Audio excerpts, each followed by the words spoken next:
fazer aqui o resumo da aula de câncer de ovário, disciplina de ginecologia da Universidade Federal de Sergipe, 2015.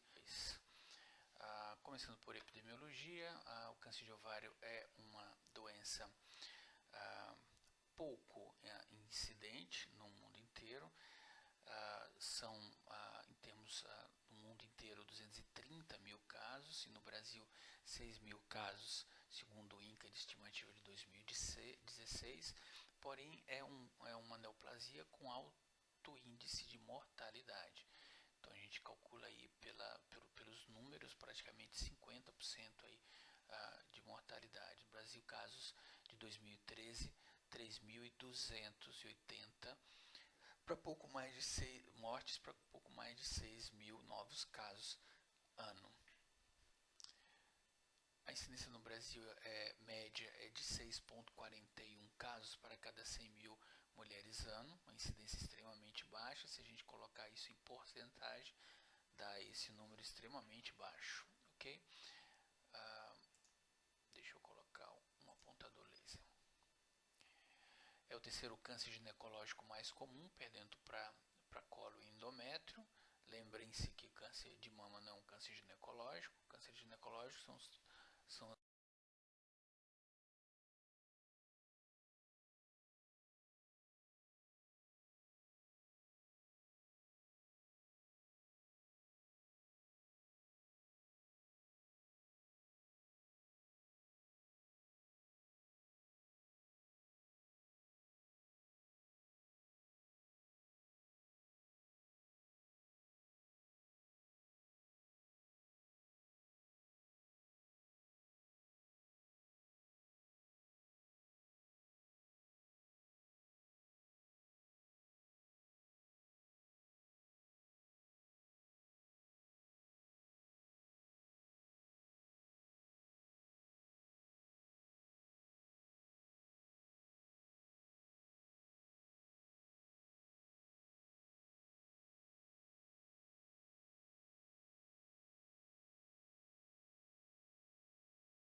a inervação do ovário, a inervação sensitiva do ovário é muito pobre.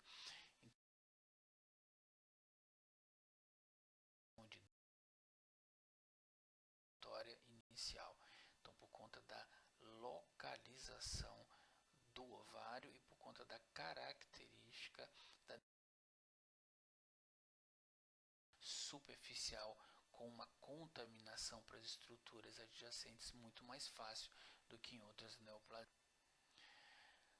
Existem alguns fatores de risco para câncer de ovário e eles estão associados a duas condições, que são as bases das teorias da carcinogênese ovariana. Então, existem duas teorias. Uma é a teoria da ovulação, uma teoria mecânica que pressupõe que ovulações repetidas e múltiplas ao longo da vida podem predispor o tecido de revestimento ovariano, o epitélio celomático de revestimento ovariano, a essas neoplasias, porque a partir da ovulação se forma uma ferida, que é a ferida ovulatória, o corpo lúteo, e depois, não havendo a gravidez, existe um processo de regeneração. Esse processo de regeneração é um processo metabólico e proliferativo intenso, onde existe reparação celular, mitoses, duplicações de células, e nesse período de troca ou de duplicação de DNA, as células estariam mais suscetíveis à ação dos carcinógenos, ou uma mutação decorrente de uma deficiência ou um problema no processo de divisão celular. Então, a outra teoria é a teoria da via canalicular, onde agentes, vírus, agentes químicos, como outros agentes carcinogenéticos, como por exemplo o asbesto, ele poderia penetrar através da vulva, vagina, colo, endométrio, tuba, até chegar no ovário, e essas substâncias provocariam alterações no DNA.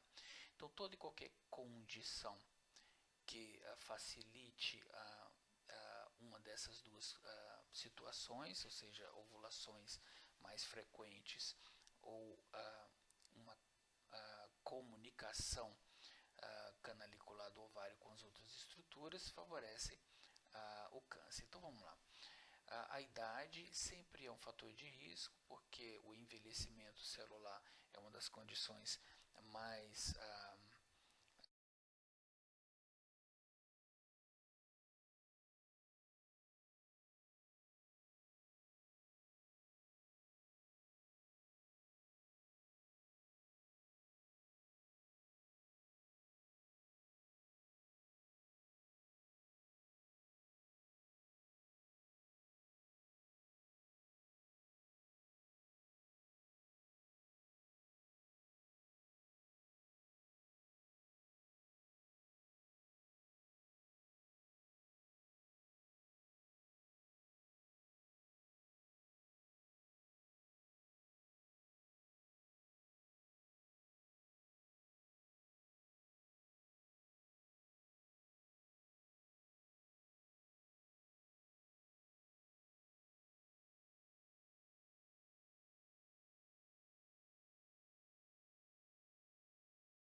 investimento ovariano e predispõe muito mais, deixa a célula muito mais suscetível à transformação maligna.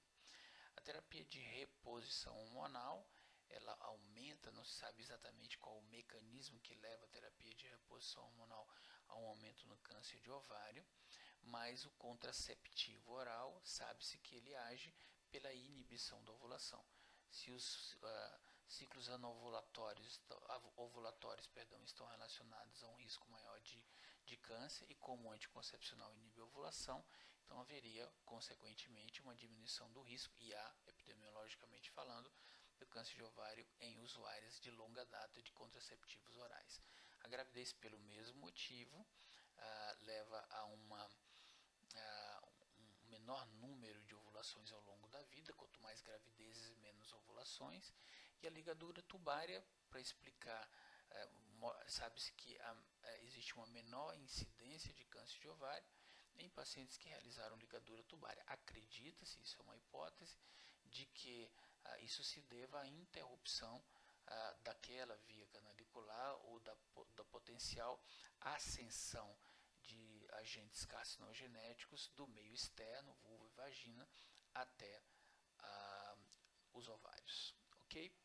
Então, qualquer coisa que leve a mais ovulações ao longo da vida, ou que interrompa a via canalicular, aí no caso diminuindo o risco, e a história familiar. A grande maioria dos cânceres de ovário não se dá pelo risco familiar. Acredita-se que mais ou menos 10% dos cânceres de ovário tenha uma característica familiar.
intestinal, estômago e cólon, e de mama.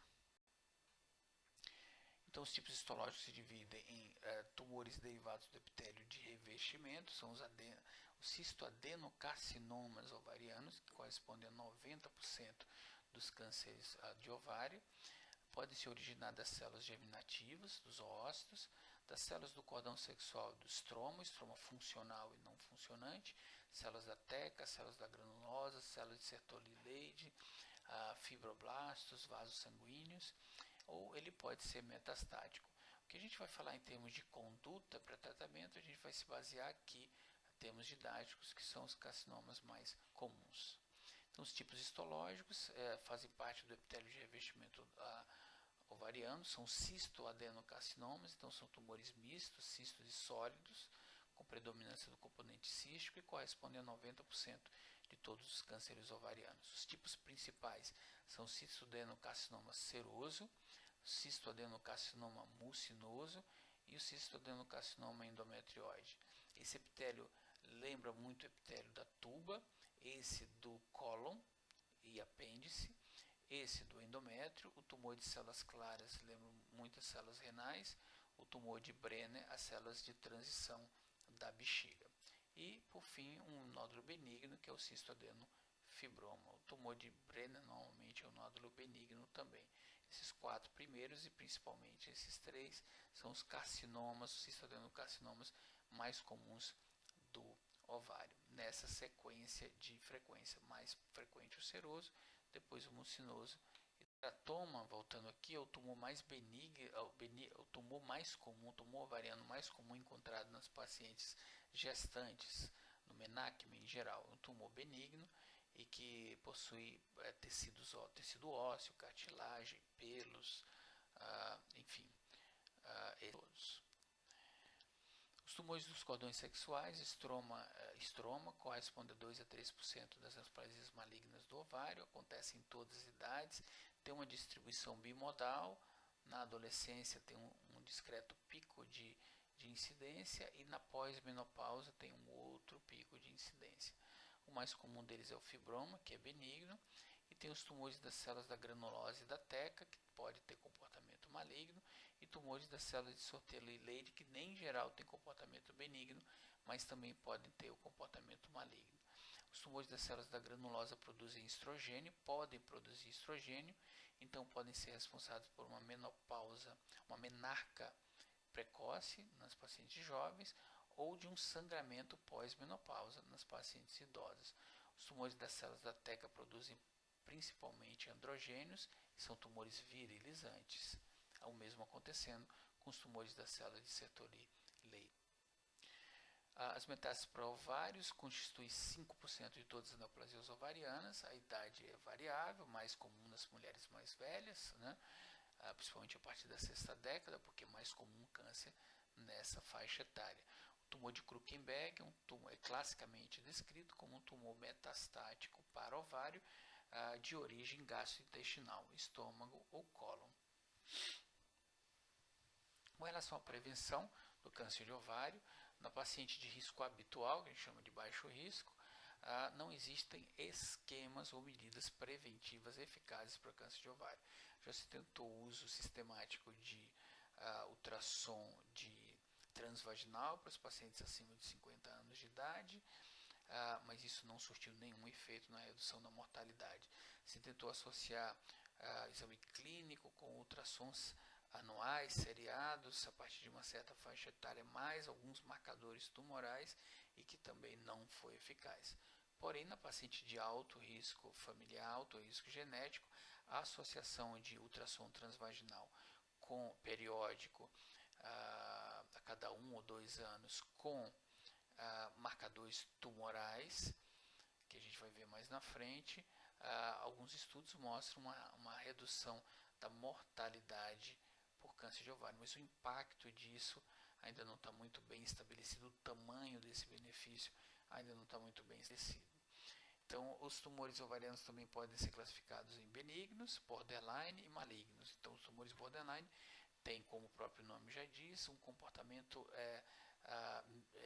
que seria um meio termo entre o benigno e o maligno, um pouco mais o comportamento probenigno, raramente dão metástases, e podem eventualmente ser abordados de maneira um pouco diferenciada. Tem uma sobrevida muito maior do que os tumores malignos, mas não devem nunca ser considerados e abordados como tumores benignos. Sinais e sintomas. Nos estágios iniciais, os sintomas e sinais são extremamente vagos, se constituem basicamente sintomas gastrointestinais vagos, uma dispepsia, um empachamento, flatulência, distensão abdominal discreta ou uma dor abdominal mal delimitada e de leve a moderada intensidade, normalmente leves. Isso acontecendo em pacientes idosos, mulheres idosas, a gente tem que sempre pensar em câncer de ovário. Não que a gente vai encontrar câncer de ovário em percentual expressivo de pacientes com essas queixas vagas, mas essa é a única maneira na população de risco habitual para câncer de ovário de a gente se surpreender ou surpreender um carcinoma de ovário em fase precoce. Então, lembrem-se, a mensagem é essa: paciente idosa com queixas gastrointestinais difusas e inespecíficas, sempre pensar em câncer de ovário, sempre pensar na possibilidade do câncer de ovário. Porque nos estágios mais avançados o diagnóstico fica mais fácil, o paciente vai se apresentar com ascite, com dor abdominal, com uma massa anexial, uma massa abdominal ou pélvica abdominal, e aquelas queixas mais clássicas também, difusas, sistêmicas de neoplasias, que são a astenia e a perda de massa muscular e ponderal, ok? Com uma resultante de emagrecimento. Então, quando isso acontece, a gente já evidentemente não tem uma doença em estágio pósseo. O diagnóstico diferencial principal de miomas pediculados, de hidrossalpinge, cistos de inclusão peritoneal, cistos paraovarianos, que são remanescentes dos ductos de Wolff, e tumores retroperitoneais. Muitas vezes o diagnóstico se dá por imagem, um ultrassonografista experiente vai conseguir identificar a maior parte dessas situações, ou eventualmente, quando se persiste, por uma laparoscopia ou uma laparotomia exploratória. Então o diagnóstico ele é cirúrgico sempre, mas a clínica, a imagem e o uso de marcadores tumorais vão selecionar melhor as pacientes para a abordagem cirúrgica. Então, a abordagem cirúrgica no câncer de ovário, ela é diagnóstica, ela é de estadiamento e ela é terapêutica. Agora, quando indicar um procedimento cirúrgico numa paciente que tem uma massa anexial, por exemplo. Então, a anamnese vai ajudar, né? Alguns achados, elas podem ser mais típicos de câncer de ovário, como aqueles que eu coloquei, mas em geral são achados mais tardios. O exame físico também pode surpreender-se, principalmente com massas abdominais ou massas pélvicas no exame de toque, e sempre pensar epidemiologicamente na avaliação do risco dessa paciente para ter câncer de ovário. Então, uma paciente com massa pélvica e alto risco familiar, obviamente que o grau de suspeita de neoplasia e indicação cirúrgica vai ser mais comum. Exames de imagem, o que se destaca aqui é o ultrassom, mas podendo ser também usada a tomografia computadorizada e a ressonância. O ultrassom resolve a vasta maioria, a quase totalidade dos casos. Então, o quadro clínico mais comum, o achado clínico mais comum, a situação clínica mais comum, é de uma paciente com ou sem sintomas, com uma massa anexial, uma massa pélvica, e com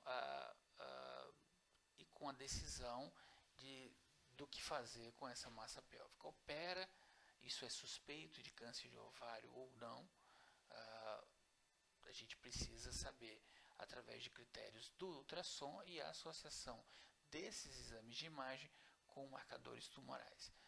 Simplificando, resumindo a coisa, a associação da imagem com o uso de marcadores tumorais vai nortear a conduta cirúrgica, se será necessária a abordagem cirúrgica diagnóstica ou não. Então, existem muitas laparotomias brancas, ou seja, existem muitas cirurgias indicadas desnecessariamente. Estudos mostram que quando a gente leva em conta só os achados do ultrassom, a gente tem o achado de 3 a 5% apenas de câncer nessas laparotomias ou laparoscopias diagnósticas. Quando a gente ultrassom, consegue estabelecer modelos de predição. O que eu quero que vocês entendam do estadiamento, basicamente, resumindo, é que no estágio 1 o tumor está confinado aos ovários, em um ou nos 2 ovários, ou com comprometimento mínimo do líquido peritoneal, ou seja, um achado microscópico de células neoplásicas do lavado peritoneal que é feito durante a cirurgia. Então, no estágio 1 está restrito. No estágio 2, ele está restrito à pelve, podendo comprometer o fundo de saco de Douglas, o cólon, há sempre um extravasamento dos ovários uni ou bilateral. Mas o que eu quero que vocês entendam é que no estágio 2 o tumor está restrito. No estágio 3 o tumor está ele ultrapassa o limite da pelve, ou com o acompanhamento dos linfonodos da região inguinal, ou com implantes abdominais de até 2 centímetros 3B, e tumores implante no abdômen maiores do que 2 centímetros, que é dividido em estágio 3A, 3B e 3C, mas o importante é entender que no estágio 3 o tumor ultrapassou os limites da pelve e está no abdômen, em maior ou menor grau. No estágio 4 existe o comprometimento do parênquima hepático ou de outros órgãos à distância, ou de outros linfonodos de outras regiões do corpo. Quando isso acontece, a gente tem a metástase à distância, um estágio incurável, que é o estágio 4 do câncer de ovário. Os tratamentos se classificam em cirurgia, sempre, quimioterapia, quase sempre, e radioterapia, quase nunca. De câncer de ovário, é feita uma salpingo-oforectomia bilateral, mais esterectomia, mais omentectomia parcial, mais a coleta de líquido acítico ou de lavado peritoneal, quando não há ascite, e linfadenectomia seletiva paraórtica e pélvica. Com isso, você tem um estadiamento completo do tumor. Isso só é feito cirurgicamente. Então, eu vou repetir. A abordagem do câncer, o paciente com câncer de ovário é salpingo-oforectomia bilateral, mais histerectomia, mais coleta de líquido de ascite ou de lavado peritoneal, mais omentectomia parcial, mais linfadenectomia seletiva, paraórtica e pélvica. Ok? Quando o tumor não pode ser completamente ressecável, é feita uma cirurgia de citorredução, que o princípio é deixar resíduos de neoplasia de no máximo 1 centímetro. Essa é a cirurgia citorredutora. Quando não é possível retirar todo, deixar focos de no máximo 1 centímetro. Quando o tumor é extremamente avançado e irressecável, você, quando abre o abdômen, prevê que você não vai conseguir deixar resíduos pequenos, de até 1 centímetro, porque a doença está aderida a grandes vasos ou estruturas e é irressecável. É feita apenas a retirada de mais tumor para amostra diagnóstica e imunistoquímica, fecha-se a cavidade e o paciente vai inicialmente para a quimioterapia.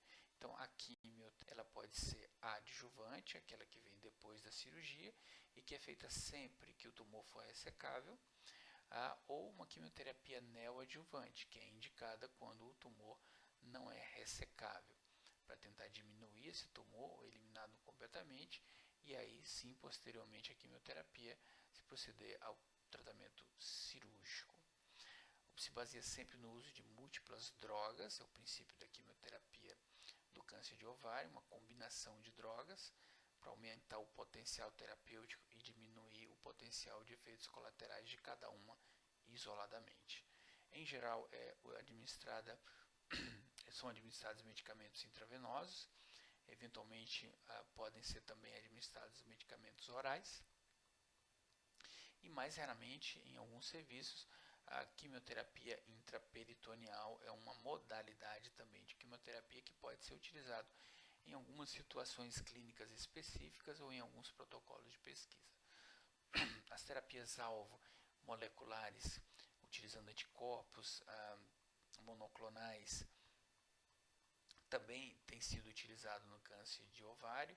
Um exemplo é o bevacizumab, que é um inibidor da angiogênese e que tem sido utilizado em algumas situações de câncer de ovário. A radioterapia é raramente utilizada, muito mais para fins paliativos, ou quando a quimioterapia não consegue, a cirurgia não consegue frear o avanço da. O tratamento paliativo consiste no esvaziamento da ascite e na resolução das obstruções intestinais. A ascite é resolvida com a paracentese, sempre quando há desconforto respiratório, e as obstruções com a recanalização do trânsito intestinal ou com o uso das estomias, né? O tumor borderline eventualmente pode ser tratado como quimioterapia ou não. A quimioterapia ela é muito mais frequentemente utilizada no carcinoma de ovário maligno, francamente maligno. Em muitos casos de tumor borderline, se pode prescindir da quimioterapia se for um tumor em estágios iniciais.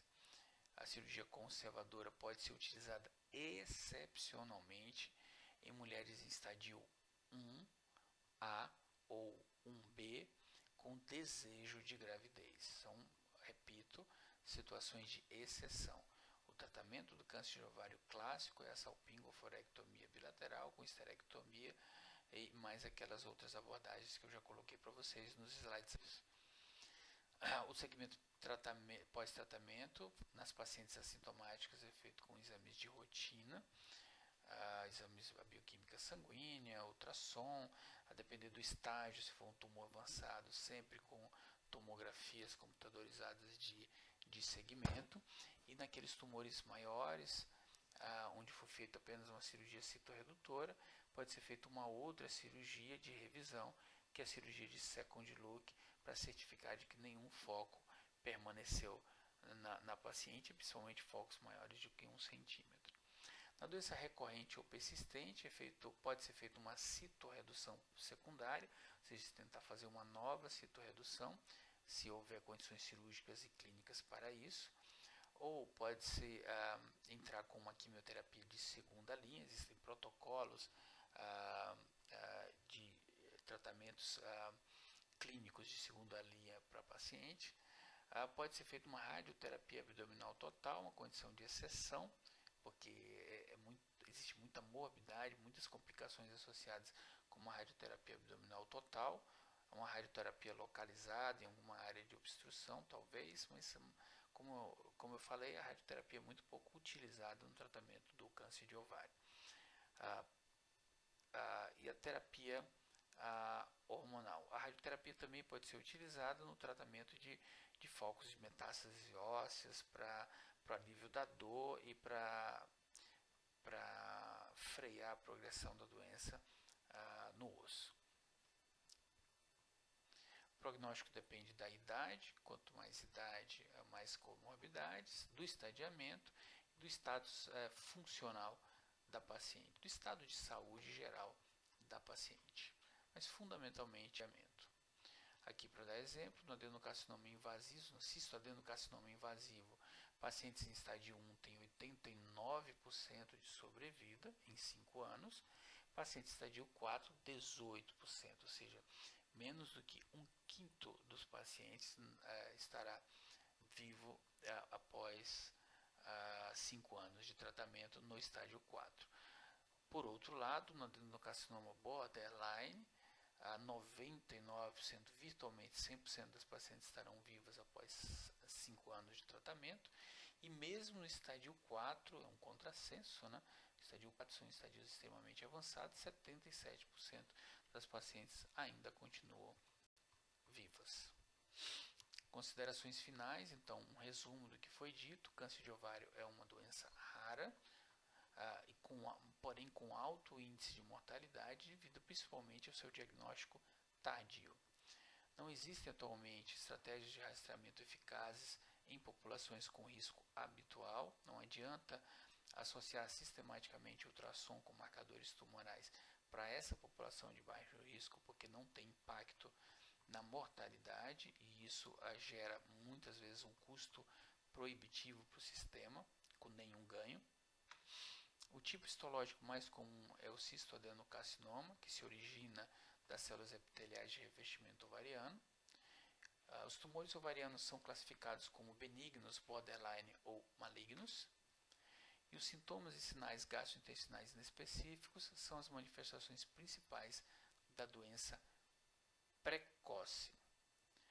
O ultrassom associado à dosagem do CA-125 ou do HE4 constitui a melhor abordagem diagnóstica, seleciona melhor aqueles pacientes que serão submetidos à cirurgia diagnóstica.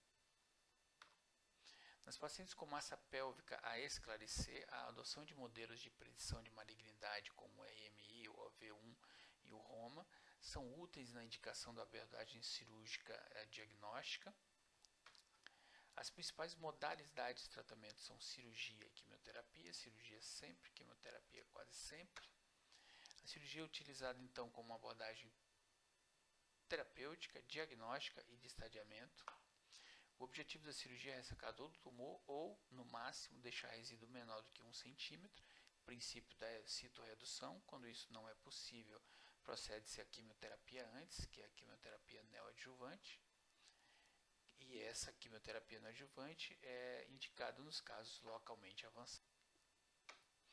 Em alguns casos borderline, o tratamento conservador, preservando o ovário oposto e o útero, pode ser feito nos estádios 1A e 1B, caso a paciente deseje engravidar.